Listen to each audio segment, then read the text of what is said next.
ಏನ್ ಮಾಡೋದಂದ್ರೆ ಮುಂಬರುವ ದಿನಗಳಲ್ಲಿ ಬರುವಂತ ಏನು ಚುನಾವಣೆಗಳಲ್ಲ ಅವುಗಳನ್ನು ವ್ಯವಸ್ಥಿತವಾಗಿ ಎದುರಿಸುತ್ತೆ. ಒಂದು ಗ್ರಾಮ ಪಂಚಾಯತಿ ಬರ್ಬೋದು, ಇನ್ನೊಂದು ತಾಲೂಕ್ ಪಂಚಾಯತಿ ಬರ್ಬೋದು, ಇನ್ನೊಂದು ಜಿಲ್ಲಾ ಪಂಚಾಯತಿ ಬರ್ಬೋದು. ಆ ತಾಲೂಕ್ ಪಂಚಾಯತಿ, ಜಿಲ್ಲಾ ಪಂಚಾಯತಿ, ಗ್ರಾಮ ಪಂಚಾಯತಿಗಳಲ್ಲಿ ಅದು ಕಾರ್ಯಕರ್ತರ ಒಂದು ಚುನಾವಣೆ ಅಂತ ಹೇಳ್ತೀವಿ. ಕಾರ್ಯಕರ್ತರ ಚುನಾವಣೆ, ನಾಯಕರ ಚುನಾವಣೆ ಅಲ್ಲ. ಆ ಕಾರ್ಯಕರ್ತರನ್ನು ನಿಲ್ಲಿಸಿ ಆರಿಸಿ ಕಳಿಸಿ ಅವರಿಗೆ ಅಧಿಕಾರವನ್ನು ಕೊಡಿಸುವಂತ ಚುನಾವಣೆ. ನಾವು ಅದರ ಒಂದು ಸ್ಪರ್ಧೆ ಮಾಡುವಂತ ಚುನಾವಣೆ ಅಲ್ಲ. ಅದಕ್ಕಾಗಿ ಆ ಒಂದು ಚುನಾವಣೆಯಲ್ಲಿ ನಮ್ಮ ಸಮಸ್ತ ಏನೇನು ಪ್ರಮುಖ ನಾಯಕರು, ಯಾರು ಜಿಲ್ಲಾ ಪಂಚಾಯತಿ ಇಲ್ಲ ಅಂದ್ರೆ ಅವರು ತಯಾರಿ ಮಾಡ್ಕೊಳ್ರಿ, ಯಾರು ತಾಲೂಕ್ ಪಂಚಾಯತಿ ಇಲ್ಲ ಅಂದ್ರೆ ಅವ್ರು ತಯಾರಿ ಮಾಡ್ಕೋಬೇಕು ಈಗಿಂದ. ಯಾಕಂದ್ರೆ ಒಮ್ಮೆ ಅನೌನ್ಸ್ ಮಾಡ್ಬೇಕು ಎಲ್ಲಿದ್ದಪ್ಪ ಅಂತ ಹೇಳ್ತಾರೆ.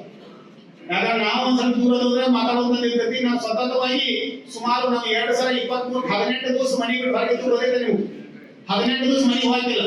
ಎಲ್ಲ ಇಡೀ ಕ್ಷೇತ್ರ ಎಲ್ಲ 127 ಹಳ್ಳಿಯೆಲ್ಲ ಅಡ್ಡಾಡಿದ್ವಿ ನಾವು. 127 ಹಳ್ಳಿಯೆಲ್ಲ ಅಡ್ಡಾಡಿ ಎಲ್ಲ ಜನರ ಕೈಕಾಲು ಬಿದ್ದು ಸಂಘಟನೆಯನ್ನ ಮಾಡಿದೆವು. ಅದೇ ರೀತಿಯಾಗಿ ಆಯಾ ಭಾಗದಲ್ಲಿರುವಂತಹ ತಾಲೂಕ್ ಪಂಚಾಯತ್ ಸದಸ್ಯರಾಗಬಹುದು, ಜಿಲ್ಲಾ ಪಂಚಾಯತ್ ಸದಸ್ಯರಾಗಬಹುದು, ಗ್ರಾಮ ಪಂಚಾಯತಿ ಸದಸ್ಯರಾಗಬಹುದು, ಯಾರ್ಯಾರು ನಿಮ್ಮ ಆಶೆ ಆಕಾಂಕ್ಷೆಗಳಲ್ಲ ನೀವು ಇವತ್ತಿನ ತಯಾರಿಯನ್ನ ಮಾಡಿಕೊಡ್ರಿ. ಮತ್ತು ನನ್ನ ಉದ್ದೇಶ ಏನಂತಪ್ಪ ಅಂದ್ರೆ ನಿಮಗ ಬೆಂಬಲವಾಗಿ ನಿಲ್ಲುವಂಥದ್ದು. ಸಾಮಾನ್ಯ ರಮೇಶ ಸಾಮಾನ್ಯ ನಿಖಿಲ ಸಾಮಾನ್ಯ ಎಲ್ಲರೂ ಸೇರ್ಕೊಂಡು ನಮ್ಮ ಬೆಂಬಲಕ್ಕೆ. ಅದಕ್ಕಾಗಿ ನಿಮಗೆ ಇವತ್ತಿಷ್ಟ ನಿಮಗ್ ನಾನೇನ್ ಹೇಳ್ತಾರಂದ್ರೆ ಒಂದು ಮಾತ ಒಕ್ಕಟ್ಟಾಗಿ ಎಲ್ಲರೂ ಒಕ್ಕಟ್ಟಾಗಿರುವುದು. ಊರಿನಲ್ಲಿ ಒಡಕ ಭಾವನೆ ತೋರಿಸ್ತಾರೆ.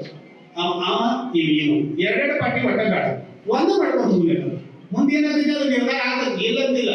ಆದ್ರೆ ಇಲ್ಲಿ ಮತ್ತೊಂದು ಏನಂದ್ರೆ ಆಮಿಷಗಳು ಬಂದ್ಬಿಡ್ತಾವ.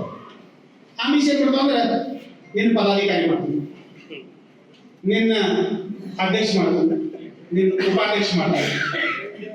ಅಂದ್ರೆ ಏನ್ ನನ್ನ ಜೊತೆ JDS ಅಲ್ಲ, ಅಲ್ಲಿ ಒಂದ್ ಸ್ವಲ್ಪ ಆಮಿಷ ಕೊಡೋದು, ಮಾರುತಿ ಅಷ್ಟೇ ಬಿಡುದು, ಅವ್ರಿಗೆ ಆಮಿಷ ಕೊಡೋದು. ನೀ ಏನಪ್ಪಾ ನಿನ್ನ ಉಪಾಧ್ಯಕ್ಷ ಮಾಡ್ತಾರೆ, ನಾಯಕ ಬಂದ್ಬಿಡು, ನೀನ್ ಅಧ್ಯಕ್ಷ. ಅಲ್ಲಿ ನೀವು ಉಪಾಧ್ಯಕ್ಷ ಮಾಡಾರ, ಅಧ್ಯಕ್ಷ ಮಾಡಾರ, ನೀವು ಕಾಂಗ್ರೆಸ್ ಅವ್ರು ಕರ್ಕೊಂಡು ಒಂದು 4 ಮಂದಿ ಹೆಚ್ಚು ಮಾಡ್ಕೊಂಡು ಸಂಘಟನೆ ಮಾಡಲ್ಲ. ನಾವೇನು JDS BJP ಅನ್ನ ತಮ್ಮ ಇದ್ದೇವಲ್ಲ, ನಮ್ಮನ್ನ ಯಾಕೆ ನೀವು ಕರ್ಕೊಂಡು ಅಧ್ಯಕ್ಷ ಉಪಾಧ್ಯಕ್ಷ ಮಾಡ್ತಾರೆ? ಕರೆಕ್ಟ್ ಇದಿಲ್ಲ. ನೀವು ಅದಕ್ಕೆ ಅವಶ್ಯಕತೆ ಏನಿಲ್ಲ. ನಾವೆಲ್ಲರೂ ಇಲ್ಲಿದ್ರು ಅಲ್ಲೇ ಒಂದೇ, ಅಲ್ಲಿದ್ರು ಒಂದೇ. ನೀವು ನಮ್ಮನ್ನು ಏಕಾಂಗಿ ಮಾಡೋ ಪ್ರಯತ್ನ ಮಾಡಬೇಡಿ. ಎದುರುಗಡೆ ಎದುರಾಳಿಯನ್ನು ಎದುರಿಸುವಂತ ಒಂದು ಶಕ್ತಿಯನ್ನು ಬೆಳೆಸುವಷ್ಟು ನಮ್ಮ ಉದ್ದೇಶ ಇಷ್ಟ ಐತಿ. ಅದಕ್ಕಾಗಿ ಎದುರಾಳಿಯನ್ನ ನಾವು ನೀವು ಎಲ್ಲರೂ ಸೇರ್ಕೊಂಡು ಎದುರಿಸುವುದು. ಮತ್ತೆ ನಿಮ್ಮ ಮನೆ ಮಗ ಮಾರುತಿ ಅಷ್ಟೇ. ನಾನು ಇಡೀ ಸಮಸ್ತ ಎಂಟು ಮತಕ್ಷೇತ್ರದ ಮಹಾಜನತೆಗೆ ಹೇಳುವುದು ಅಂತಂದ್ರೆ ನನ್ನ ಉದ್ದೇಶ ಈ ಒಂದು ಕ್ಷೇತ್ರದಲ್ಲಿ ಅಭಿವೃದ್ಧಿಯನ್ನು ತರಬೇಕು. ಅಭಿವೃದ್ಧಿಯನ್ನು ಯಾವ ರೀತಿ ತರಬೇಕಾದ್ರೆ ಹಿಂದೆಂದೂ ಕಾಣದ ರೀತಿಯಲ್ಲಿ ಅಭಿವೃದ್ಧಿಯನ್ನು ತರಬೇಕಂತ ಐತಿ. ಯಾಕಂದ್ರೆ ಇಲ್ಲಿ ಬಹಳಷ್ಟು ಜನ ನಿರುದ್ಯೋಗ ವಿದ್ಯಾರ್ಥಿಗಳಿದ್ದಾರೆ. ಆ ನಿರುದ್ಯೋಗ ವಿದ್ಯಾರ್ಥಿಗಳಿದ್ದಾಗ ನಮ್ಮ ಕೋಚಿಂಗ್ ಕ್ಲಾಸ್ ವತಿಯಿಂದ ನಾವು ಬಹಳಷ್ಟು ಫ್ರೀ ಆಗಿ ಕೋಚಿಂಗ್ ಕೊಟ್ಟಿದ್ದೇವೆ. ಅದನ್ನು ಪಬ್ಲಿಸಿಟಿ ಮಾಡೋದಿಲ್ಲ. ನಾವು ಫ್ರೀ ಆಗಿ ಕೊಟ್ಟಿದ್ದು ಎಂದು ಪಬ್ಲಿಸಿಟಿ ಮಾಡೋದಿಲ್ಲ. ಯಾಕಂದ್ರೆ ನಾವು ಏನು ದುಡ್ಡು ತಗೊಂಡಿರ್ತೇವೋ ಅದರ ಜೊತೆ ಆದ ಕೋಚಿಂಗ್ ಕುಂತಾಗ ಸುಮಾರು ಜನ ಫ್ರೀ ಆಗಿ ಕುಂತಿರ್ತಾರೆ. ಸುಮಾರು ಜನ ಯಾರು ಬಡಬಗ ಇರ್ತಿರ್ತಾರಲ್ಲ ಅವ್ರು ನಾವು ಬಂದು ಅಪೋಸ್ ಇರ್ತಾರಲ್ಲ, ನಾವು ಫ್ರೀ ಆಗಿ ಕಲಿಸಿರ್ತೇವೆ. ಅವ್ರನ್ನ ಸಪರೇಟ್ ಕಲಿಸಿ ಇವ್ರು ಫ್ರೀ ಕಲಿಸಿ ಅಂತ ನಾವು. ಯಾಕಂದ್ರೆ ಅದೊಂದು ಸರಿಯಾದ ಮಾತು. ಅದಕ್ಕಾಗಿ ನಾವು ಇದೇ ರೀತಿಯಾಗಿ ಒಂದು ಶೈಕ್ಷಣಿಕ ಕ್ಷೇತ್ರದಲ್ಲಿ ಕ್ರಾಂತಿಯನ್ನು ಮಾಡ್ಕೊಂಡು ಬರತ್ತೇವೆ. ಅದೇ ರೀತಿ ಈ ಮುಂದಿನ ದಿನಮಾನದಲ್ಲಿ ಬಹಳಷ್ಟು ಕ್ರಾಂತಿಯನ್ನ ಮಾಡೋದೈತೆ. ಅದರ ಆಶೀರ್ವಾದ ಯಾರು? ನಿಮ್ಗೆಲ್ಲರೂ, ನಿಮ್ಮೆಲ್ಲರ ಆಶೀರ್ವಾದ ಬೇಕು.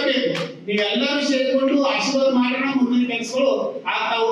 ನೀವೇನ ಆಶೀರ್ವಾದ ಮುಂದೆ ಚುನಾವಣೆ ಇರ್ತದೆ, ಯಾವಾಗ ಕಾರ್ಯ ಇರ್ತದೆ. ಆದ್ರೆ ಈ ಮಾರುತಿ ಅಷ್ಟೇ ಏನು ತಪ್ಪು ಮಾಡಿಲ್ಲ ಅನ್ನೋದು ಮನುಷ್ಯ ಇದ್ರೆ ಸಾಕು. ಮಾರುತಿ ಏನೋ ತಪ್ಪು ಮಾಡಿಲ್ಲ, ಯಾವುದೇ ಕಾರಣಕ್ಕ ಬೇಕಾದ್ರೆ ಮಾರುತಿ ಅಷ್ಟಿಲ್ಲ ನೀವೇನಂತಾರಲ್ಲ.